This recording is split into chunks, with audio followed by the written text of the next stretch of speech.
So, yeah, so as I was saying, today we'll learn about,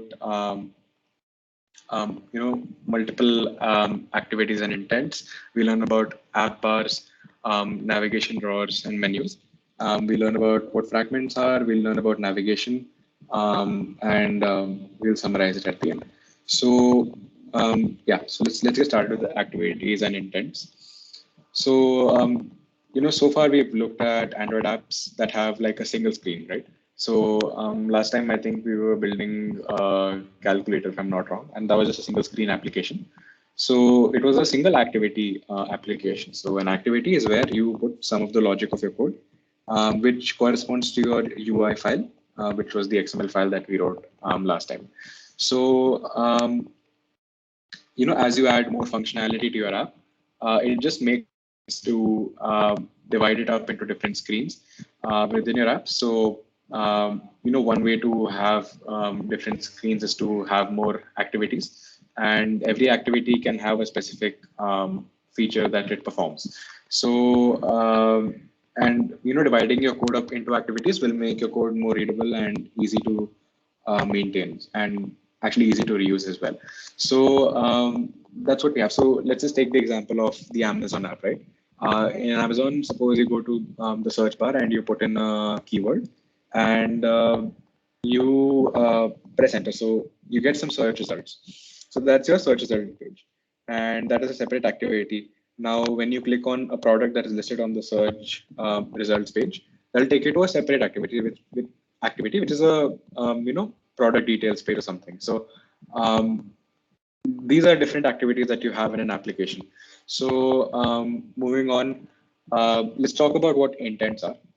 So Android basically uses something called an intent, which basically requests an action from some component. So when we talk about navigation or navigating to different screens, we create an intent that we want to move to a different screen, and then we can actually perform that intent by starting the activity.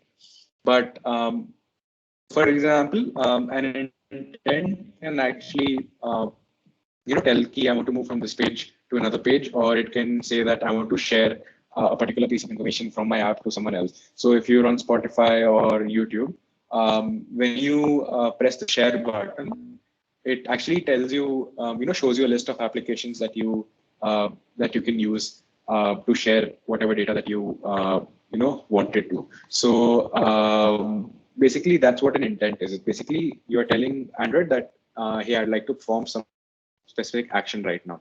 So our discussion of intents will mainly focus on moving between activities. So today we'll be talking about that, and they can do much more as well.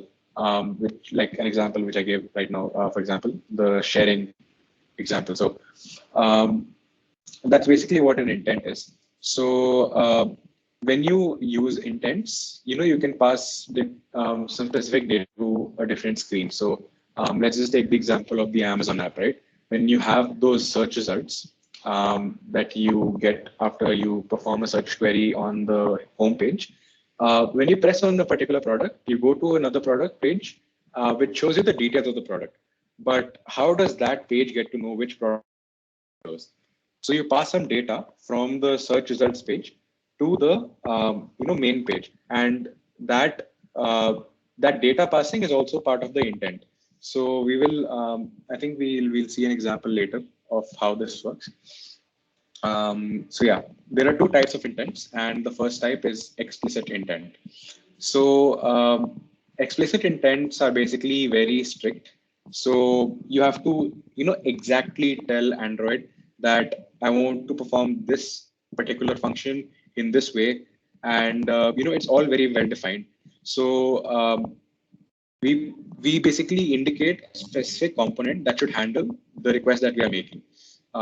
So explicit intents are basically used when we are navigating between components within your app, and you specify what class you want to navigate to. So you have different activities, right? So you have multiple activities in an application. So the activity name is the class name basically. So we specify which activity you want to navigate to, and that's basically you're specifying everything explicitly, and Android is using that information which you're giving it, and then performing that particular action. So that is what an explicit intent is. Um, you can also like open up a different app based on some function that the user performed, but you'll have to specify exactly what the app name is, and you need to be sure of whether that application can handle whichever intent you're making. So, for example, the sharing example, right? So when you share a particular Spotify link or a YouTube link, you can only share it to applications that can handle that, right? So you share it to WhatsApp or you share it to Instagram, so that you can give that information to your friends. So you can only do that from applications that can actually handle that particular sharing intent. All right. So let's just look at an example here. This is, I'll just move on to this part. So over here, the first part is that you're navigating between two activities in your app. So there's the code which is mentioned over there. So the code is basically a function. So you are defining a function which has a name of view node detail, and within that function you're defining an intent. So val intent is equal to intent, and you're specifying some parameters which you're passing to the intent class. So here we are passing this, which is basically your current class, and we're passing in node detail activity. So this is actually the parameter that defines which activity you want to move to. So you're giving it node detail activities. So when you perform this function, you create an intent that can be used to navigate to the node detail activity class. And you can put any other class name as well over here based on your requirement. So moving forward, you see intent.put extra. So what this is actually, I mentioned that we pass data from one activity to another, right? So like whenever you have an application, if you press on a particular button, or when you select something from a list, the other page should know what you had selected, right? So if there are like multiple results and you select one of them, how will the next page, which comes up, know what you had selected in the previous page? That happens if we can pass some data from the previous page to the next page, right? So that's how we use extra. So an extra is basically some parameter that you pass from one page to another, or one activity to another activity. So over here we are passing in something called a node ID. We're passing in two parameters. One is note underscore ID and one is note dot ID. So note underscore ID is actually the keyword that can be used to access that data from the previous page. And it's like a key value pair. So the key over here is note ID, and the value of the note ID key is the ID which you're passing from your current page. So once your extras are defined, you can put multiple extras. So once your extras are defined, you can start the activity. So you can move to the next page. And this is a function that is predefined from Android. So you pass in the intent which you had defined right above this call. And basically what your application will do then is move to the page that you are defining your intent. Okay, so that was about the first thing. So now the second part is you can have a request of navigating to a specific external app. So over here, the function defined is open external app. And again, you're defining an intent here. So the intent over here is something, so the intent is taking a different parameter here, which is just one string. And it's to open a particular file. So the parameter inside this is telling that the app that you'll open will actually open some file from your current app. And once that intent is defined, and basically the result, so basically you're making a check whether this will cause a crash or not in your activity. And if it's fine, then you will start your activity. So the if statement is basically going to check if you start the activity and it causes a crash, then don't do it. So you're starting the activity inside the if statement, and so then you'll go to the next step and do whatever you wanted to do. So that's basically a couple of examples of explicit intents. So the second type of intents are implicit intents. So these intents are different from explicit intents because they don't specify an intent. So they provide for the system to resolve what component should handle the intent. For components that our app doesn't own, we should use these type of intents. So for example, if you're trying to open a particular link, you basically display some URL in your application, and you have a link, right? So when the user presses the link, he or she should be directed to the web page that the URL points to. But how do you, as the programmer, know what browser the user will use? We don't know that, right? So the user could be using a Chrome application. The user could be using a Firefox or an Edge or Brave or Opera, anything, right? So the user should be able to choose which browser he or she wants to use to view your URL. Now, that can only happen if the user is given a choice over here. So if you've probably noticed, when you have more than one or two browsers, when you click on a link from an application, the application gives you a choice to move to a few different applications which support that particular intent. So you'll be able to see your Chrome, Opera, or the other browsers that you use, and you can select whichever you want, and you can set a default one as well. So this kind of flexibility is provided by implicit intents. So unlike explicit intents, implicit intents don't depend on a specific component being available. So if the user does not have Chrome, that is fine. He or she can use whichever other browser they usually use. So another example we'll see. So implicit intent example is here. Another good example is sending email, right? So here we're defining a function. So you press a button and an email should be sent, right? So we're defining a function, send email, and we're defining an intent. So our intent has just the parameter of intent.actionSend, and you'll define a few properties of the intent. So what is the type of intent? What is the type of data that your intent has? That's basically text.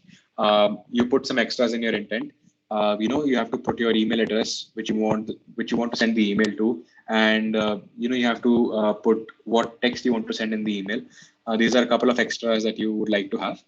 And once all of these things are done, when you start the activity, you will not be navigated to any specific application that we have defined in our app, but you will be given a choice to use the email application of your choice.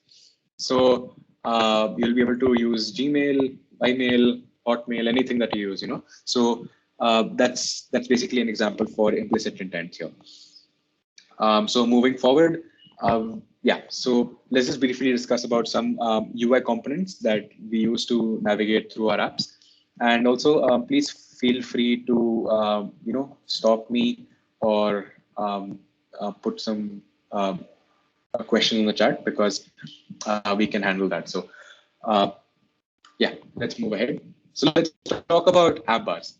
So in usual applications, you will see that at the top of your screen, there is an app bar.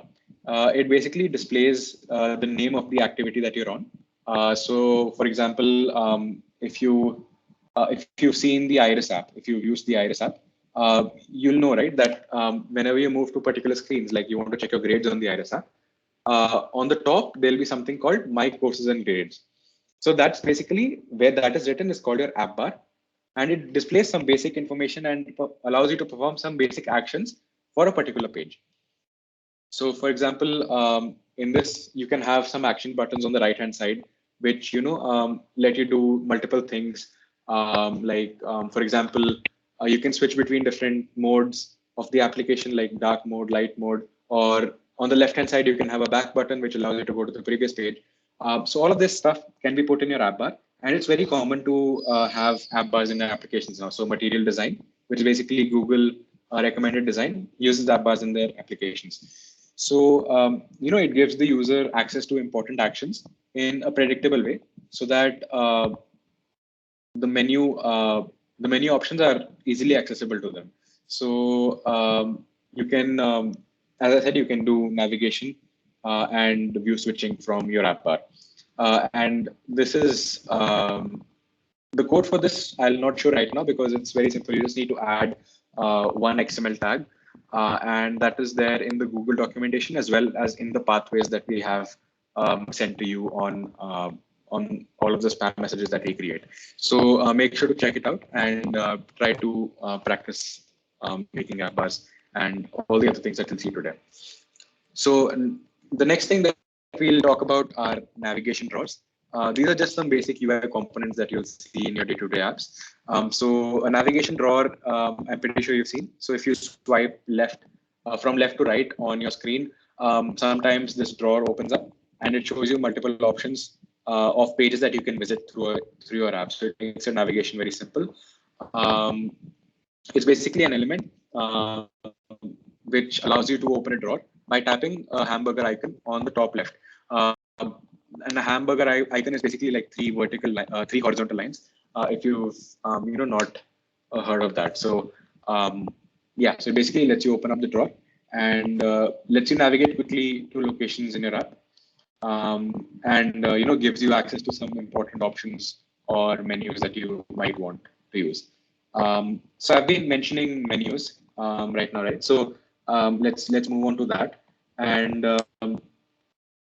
menus, I'm pretty sure you all know what they are. They're basically like different sort of options that you have. And based on the page that you're on, you'll have different type of menus. So if you're on the settings page, your menu can, let you change, do a lot of stuff. So it can let you do action settings. It can let you do, you'll see the help option over there. All that kind of stuff you can see in a particular menu. So there are option menus, context menus, and pop-up menus. So let's talk about. We'll not talk about any of them. I'll just explain what some of them are. So over here in pop-up menus, suppose you have a button. So if let's just imagine you're using an application and you press a button. Sometimes you have these pop-ups which show up on your screen, right? And on the pop-up you have some text, and then you have some options on just below the text. So you might have 2 options, 3 options, 4 options, and those options can be actually defined from the menu that we'll talk about now. So your menu can have all the options that you want to show, and then you can use that menu in different formats so that the UI does not have to mention all of the things again and again. So you can have the same menu, but use it in many different locations together. So the menu resources which we'll create, or I'll show you right now, they are located in the res/menu directory, and they're defined with the menu tag. So in your menu XML file, you can set the string resources that the menu item uses as a title, as an ID, and several other options like ordering or icons. So you have all of those options that you can use to define a particular item. So in this code snippet that you can see here, you see that the menu tag is shown. There's an opening tag and a closing tag, and within that you have one item. So this item is given an ID, which is action_settings. So this is linked to your strings.xml file, which can, okay, not to strings, okay, yeah, to your strings.xml file, because you don't define hard-coded strings inside XML files. So you can set up an ID, you can set up the order that you want this particular item to be inside your menu. You can set up the title for the item, and you can let it be as an action or not an action. So an action basically is like if you press on it, something will happen or not. So yeah, that's basically what your menu is, and you can you can explore a lot of these properties in the documentation again. So okay, moving forward, yeah. So here are some more menu options that you can have. You can set up the icons for a particular menu option. You can create a group of items and put that inside a menu. So over here, we can see the XML for a navigation drawer, and it demonstrates basically the use of icons and groups.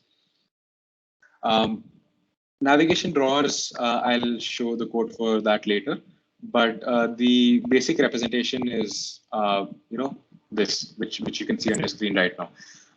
So yeah, let's move forward.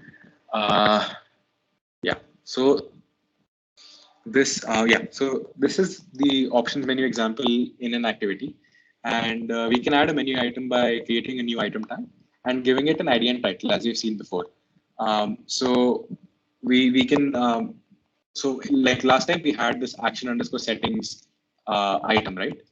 Which we saw previously, but we have added another item called action underscore intent, and we're given it a title as well. So now we have two items inside your menu. Yeah, so as you can see, these two items are shown in the menu right now. And yeah, so actually inside a menu, you can use your inflate as well. I'll show you that. Yeah. So you can inflate the menu so that you can, perform some easy functions on that. And to actually inflate the menu, you need to override the on create options menu function within the activity. So this is basically the code which allows you to inflate your menu. And the menu items will show in the app bar as we saw before. And again, to test this out, you can do the code labs that we have in the pathway. All right. So yeah, when menu items are selected, generally you would like to perform some functions, right? So if you have a menu option to change the theme, you would like to change the theme by calling some function called change theme, and do some logic inside of that. So that is done by overriding the on options item selected function.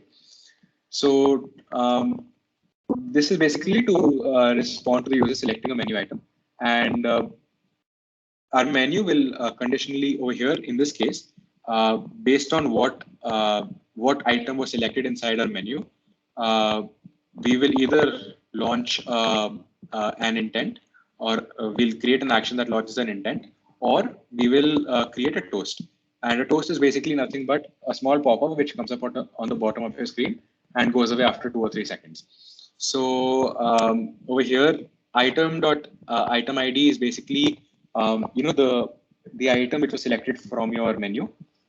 So if that item which was selected was the action intent item, we are creating an intent, we're putting an extra, and then we're launching that activity. If it's not the action intent, which means that if it's action setting, then we are creating a toast, which will basically show you some text, which we can define inside this as the parameters of this function.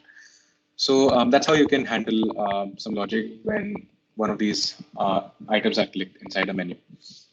So now we'll talk about fragments. And they're very useful in modern applications, and we'll talk about why they're useful in the next slide. So fragments were introduced in Android 3.0. And this was when the support for tablets was added in Android. So an activity displays like a list of items, and you can select an item and go to another page, right? But for a tablet, that doesn't make too much sense, because that list will be very wide. So there's a lot of wasted space. So what we did is we created that list to be a little bit thinner, and we display whatever content corresponds to a list item on the right hand side. So suppose you select a particular list item on the left hand side. The right hand side will automatically get updated based on what you had selected. And that is different from mobile applications because your screen is small. So you can't do this kind of a thing in your mobile apps, but it is easier to use for tablets. And this is done without any code additions, because fragments will automatically handle whether you're using a tablet or a mobile phone inside their own code. So we don't have to mention whether that if it's a tablet, then do this. Otherwise, if it's a mobile phone, then do that. That will automatically be done based on what Android is detecting your device to be. So basically, breaking up our UI into fragments is useful because it just makes sense. So you might have some common components throughout your application, right? So in certain applications, you might have noticed that you have like a bottom navigation menu kind of thing, where basically you click on one of the items inside the bottom navigation bar, and it takes you to a different page, but you can still see the bottom navigation bar. So that's basically a fragment on the above the bottom navigation bar. Whatever you see is a fragment, and we are changing whatever fragments you are seeing instead of changing activities. So fragments are different from activities in that sense. Like fragment is like a part of an activity, and you can change fragments like you change activities based on whatever the user is doing inside the application. that is totally up to you. So let's talk a little bit more about fragments. A fragment basically represents a behavior or portion of the UI in an activity. So as I mentioned before, it's like a small part of your UI in the activity. You can think of it as a smaller activity, and you can display multiple fragments in a single activity. So also you can reuse different fragments in different activities. So your coding as a programmer becomes very simple. You don't need to rewrite a lot of code, and all of your code size also remains small, and it's easily maintainable because of that. So it's basically, it has its own life cycle as well. Now I'm not sure if you know what life cycle is, but I'll give you a brief overview. So when you start your application, right?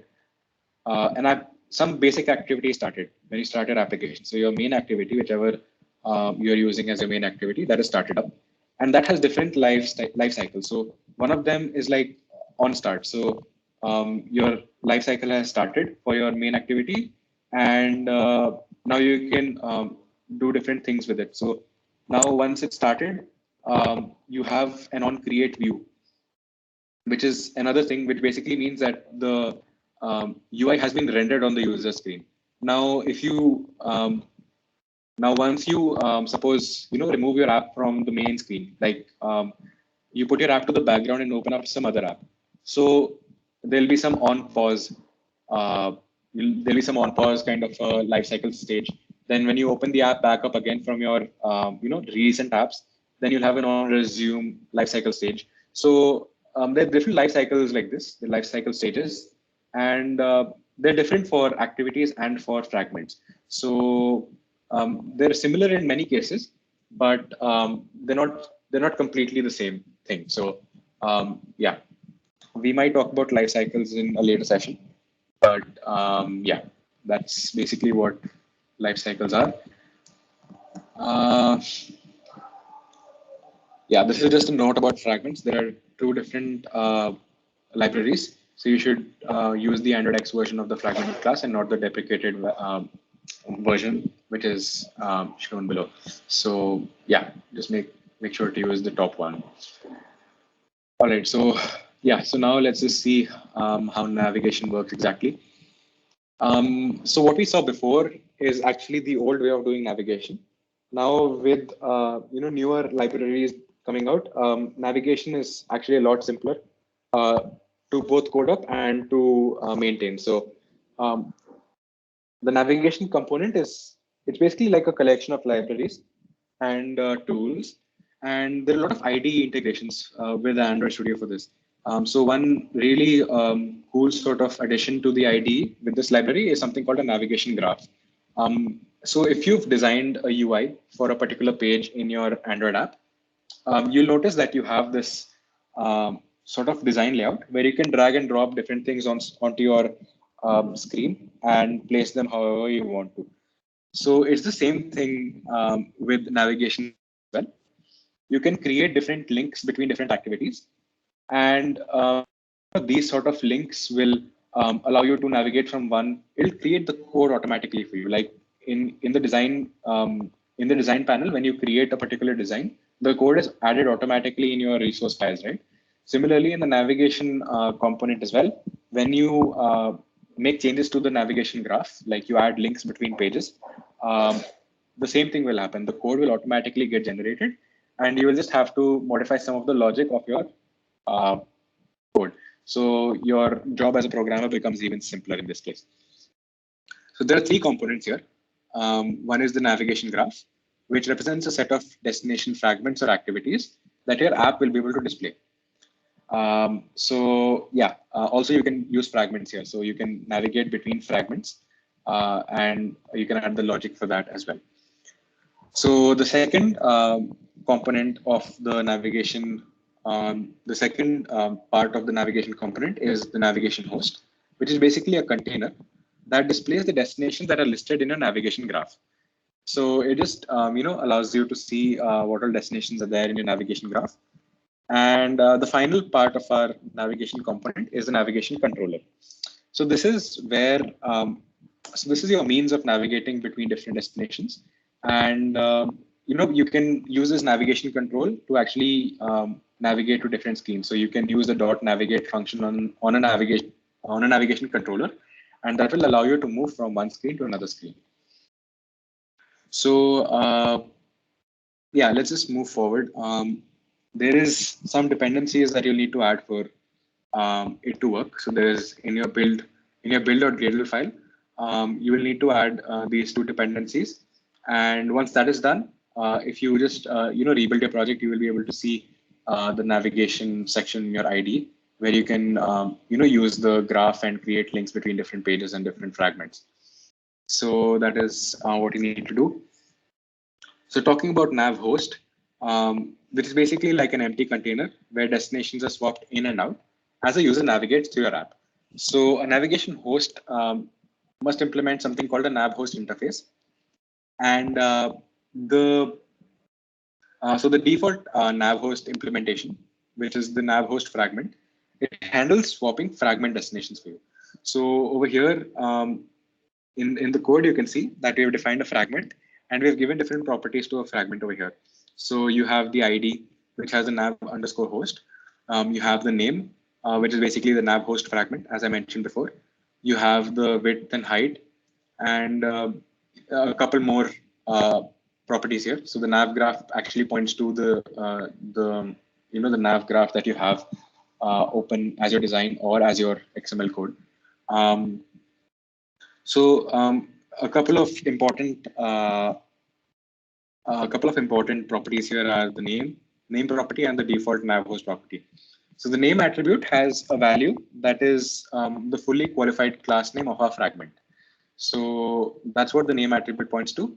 The default nav host attribute is set to true to ensure that the navigation host will intercept the system's back button tabs, which basically means that on the app bar, when you press the back button, you move to the previous page on your backstack. And we'll talk about the backstack also in the upcoming slides.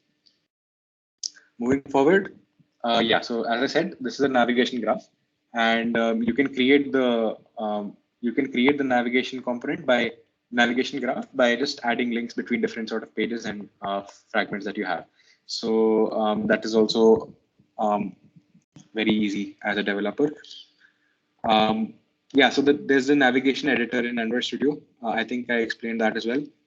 You have the design view, you have the code view, and I think you'll have a split view as well for this as well, just like your UI additions in your Android Studio. So yeah.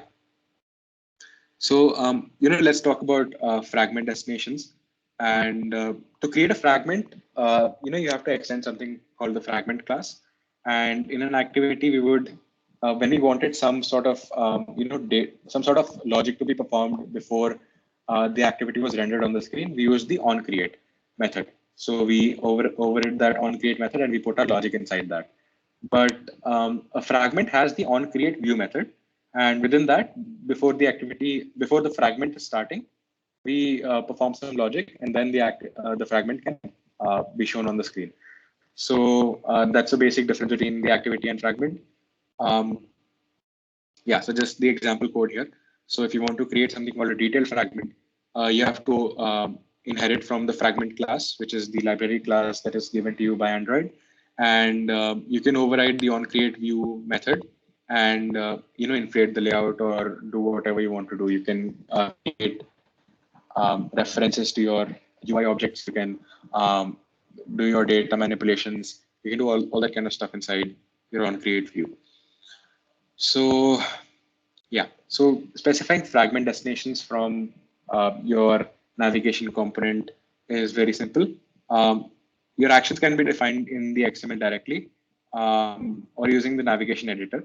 So, from the navigation editor's navigation graph UI, you can specify the destination paths by dragging from a source fragment to a destination fragment. And this gives it an ID automatically, which will be of the form as shown on the screen, right? So you have a source fragment and you have a destination fragment. And the automatically generated ID will be action underscore the source fragment class name which you have underscore to underscore the destination fragment class name that you have. You can change this ID later on to whatever you want, but that's what it's created by as default. Yeah, so just as an example here, there's an action which we have defined inside the fragment, the nav host fragment, or over here the welcome fragment, and you have an action defined, and inside that you have an ID, which basically is what we mentioned, right? It's the action underscore the source, which is welcome fragment, underscore to underscore the destination fragment, which is detail fragment, and you give it the destination as well, which is the detail fragment. So that's basically how you can define an action right in your XML. And then you can later use this action through your code in your Kotlin code, right? So let's talk a little bit about nav controller. It manages UI navigation inside a navigation host. Once you've named all your paths, to actually navigate to different fragments, you will need the nav controller when the button or link is in your UI is actually selected. So that's the function of nav controller.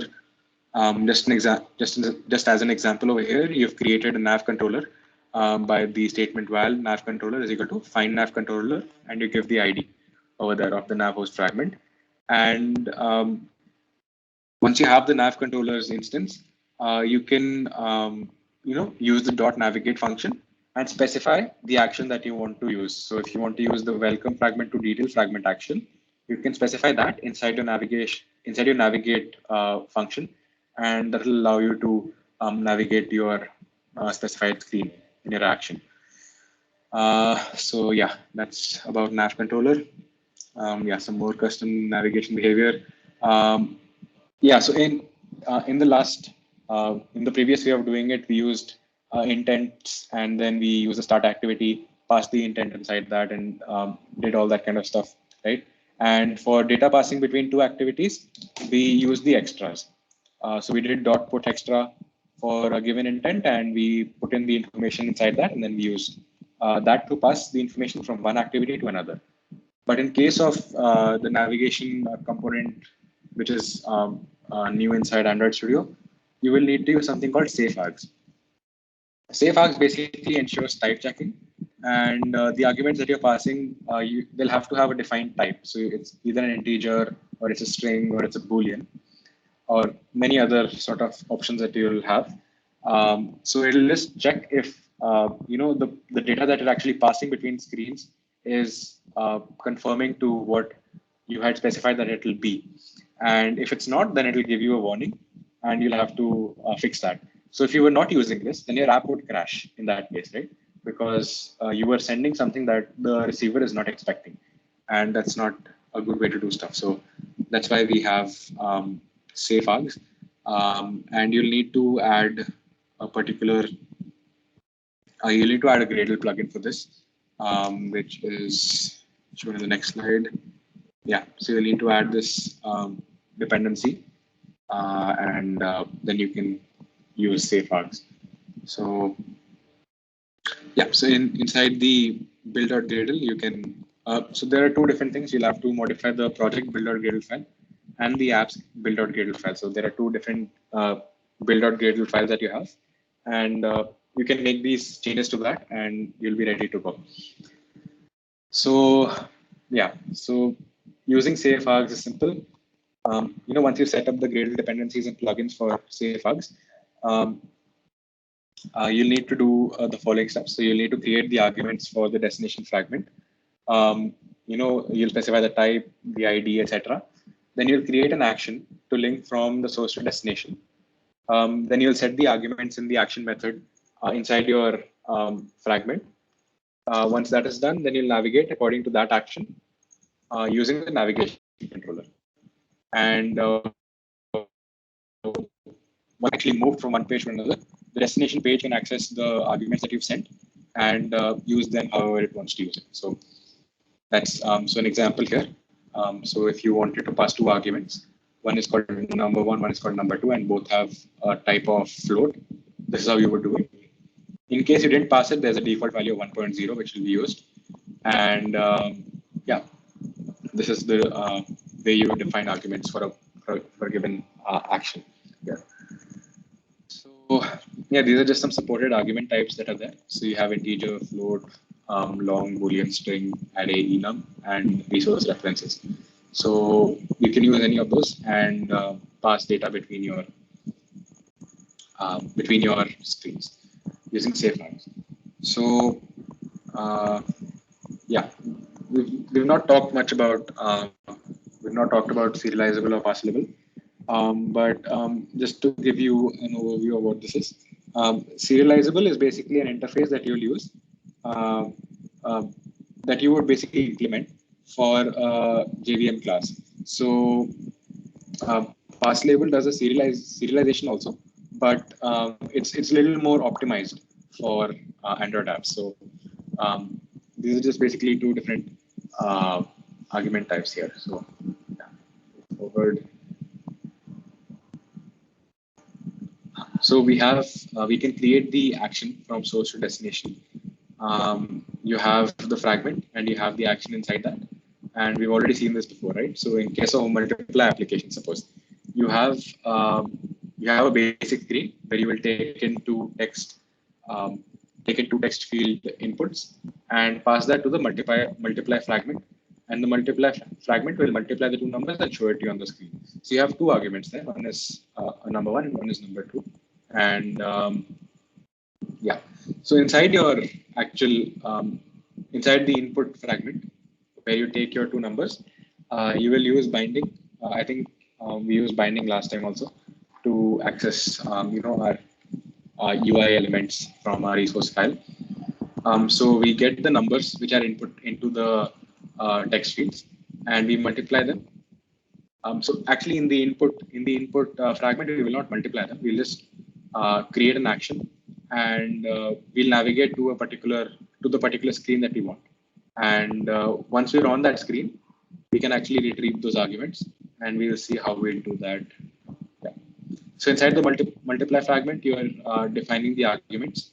So the val args multiply fragment args by nav args is basically a statement that let you access the arguments that have been passed from your previous screens.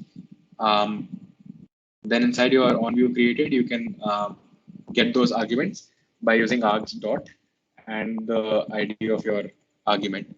And once that is done, then you have references to the arguments, and then you can use them however. So in this case, we are multiplying them, and we are changing the output text as the result that we have obtained. Yeah, I'll almost reach the end now. So navigation UI, yeah, this is a class that works to connect elements like the navigation drawer, the bottom navigation bar, and menus to your navigation controller. So earlier we had seen how to navigate between activities using intents. Now we have the navigation component setup. We can replace that functionality to use the navigation UI class. So if you see the code here, we have an on options item selected function which you're overriding for a particular item, and we're creating nav controller, and we are returning either the item dot on nav destination selected nav controller or the super dot on option item selected item. So basically, we are doing what we're doing here is we are creating a navigation controller. We get that by using the find nav controller function, and on the this is basically the navigation UI class which we are using is the item dot on nav destination selected will take in the nav controller, and if that works then it's great. Otherwise we will use the super class implementation for this the on options item selected function. So we'll pass in the item and then the super class can figure out what to do with it. Yeah, again, drawer layout for the navigation drawer. We saw what drawer layout was, right? We swipe from left to right and we can see some options to quickly navigate through our app. This is the code for that. You specify the drawer layout as the root tag, and then you put in the fragment, which you will be displaying. That's the main code. That's actually the main content of the screen that you'll be showing. And then you'll have the navigation view, which basically shows all the navigation options inside your navigation drawer. These are the two things inside your drawer layout. Yeah, and you can finish setting up the navigation drawer by putting that inside your app bar config. So you have the nav controller. There'll be the dot graph item in the nav controller instance, and you can pass that to the app bar config and create an app bar configuration. Once that is done, then you can set up the navigation view and use it with a nav controller. So the nav view instance is created by finding by using the find view by ID function. You get the navigation view and then you set it up with the nav controller. So yeah, I think that was the navigation drawer. Yeah. Okay, moving forward, we have Backstack. So this is also something that I mentioned previously. So Backstack is basically, you've probably heard of stacks, right? They're this data structure that allows you to push and pop items from the top of it. So there's a there's a small analogy, or actually a very good analogy between activities and a stack. So when you have different activities, right? So you move from your home page to a different activity. Your home page is still under that activity. So when you go back from the activity, you will see a home page.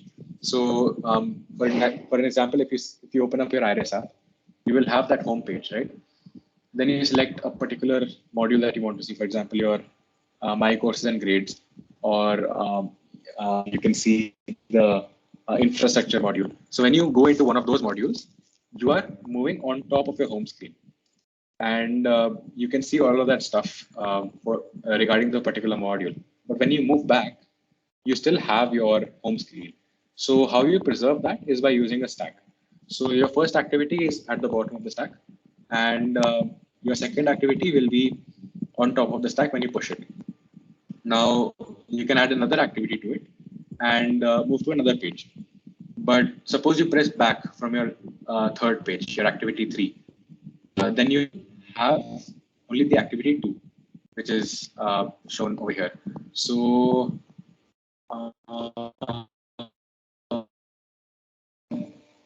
yeah. So basically that's a track where you have moved between your activities. And when you press the back button, it will basically define where you will go. Now, similarly for fragments also, there's a backstack. Fragments are within a particular activity, right? So here you can see that activity 2 has a fragment 1 inside it. Now you can push another fragment inside activity 2. So you'll have fragment 2 on top of fragment 1. Now, suppose from fragment 2, you press the back button. You will again go back to fragment 1. And that is shown here. So that's basically an overview of what Backstack is. It's very similar to the web pages kind of thing as well. So when you move on to a particular web page, you press a link, you move to another web page. But when you press the back button, you will move to the previous web page, right? That's also an application which is very similar to this one. So yeah, that's what the Backstack is. And I think we are done for the day. So if there are any doubts, please speak up, and I'll try to clear them up. And if not, then I'll talk about the application that we have to build for this program. So just let me know if you have any doubts. On the chat, just put a yes or a no if you have a doubt. And if you don't, then I'll start talking about the assignment that you've submitted. Yeah, anyone just put up a yes or a no on the chat if you have doubts, something.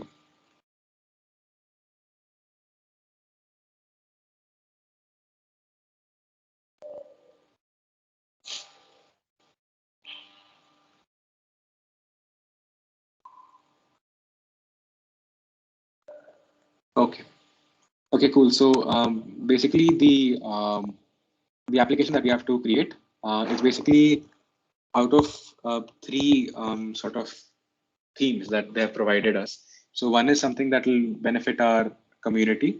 One is some sort of a singular application like gym management or bus management application kind of a thing. And there was another type. I'll share the 3 things with you tonight. Based on the assignments that you submitted, I'll be putting you in a WhatsApp group today night, and we'll start work on the application tomorrow. So on the group, I will start a discussion about what the application should be, and we can take up your suggestions as well.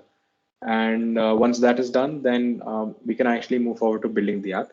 The deadline for the app building is 10th January. So we have like a solid 10, 11 days to create the application.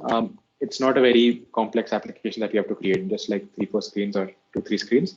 That should be good enough. So I'll initiate the conversation for that, and all of you who have submitted the assignment and done it in a decent way, I'll put you in the group, and we can start working on the application together.